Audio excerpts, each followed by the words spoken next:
सदर मुमलिकत ने जजिस तैनाती की समरी उत्ते दस्तखत कर दिते। लाहौर हाईकोर्ट में 10 एडिशनल जजिस की तैनातियां की समरी उत्ते दस्तखत। इस्लामाबाद सिंध ते बलोचिस्तान हाईकोर्ट्स में 3 जजिस की तैनाती। पेशावर हाईकोर्ट में 4 एडिशनल जजिस की मुस्तकली की समरी उत्ते भी दस्तखत। सुप्रीम कोर्ट के जजिस ने तनख्वाहां अलाउंसिस ते पेंशन विफाकी आईनी अदालत के मुसावी करने की समरी उत्ते भी दस्तखत।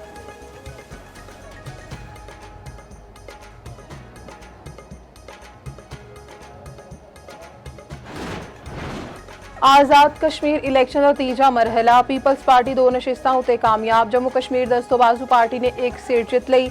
एक उत्ते मुस्लिम लीग नवाज नूं बरतरी। LA 14 बाग विच वड्डा अपसेट। साबिक वज़ीर आज़म सरदार हतीक अबाई नशिस्त हार गए। जम्मू कश्मीर दस्तोबाजू पार्टी के साजिद इकबाल कामयाब। LA 15 तो पीपल्स पार्टी के ज़ियाउल कमर कामयाब।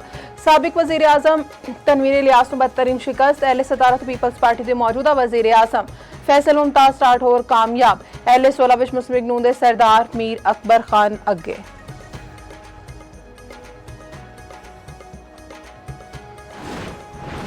अमरीका ने हुरमुज नूं बारूदी सुरंगां तो साफ कर दिता है। अमरीकी सदर ट्रंप का दावा आख्या अब ने हुरमुज उत्ते 100% अमरीका का कंट्रोल है। अमरीकी सदर का ईरान के नाल मुज़ाकरात के बाद लाया अमल दसन तो गुरेज। आख्या अमरीका ईरान के खिलाफ कार्रवाई तेज कर सकता है।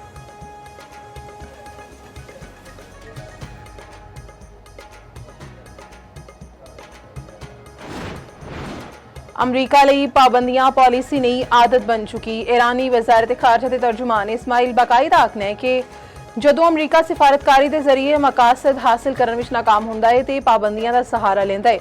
तेहरान इंज दे फरसूदा हरबियां के सामने घुटने नहीं टेकेगा।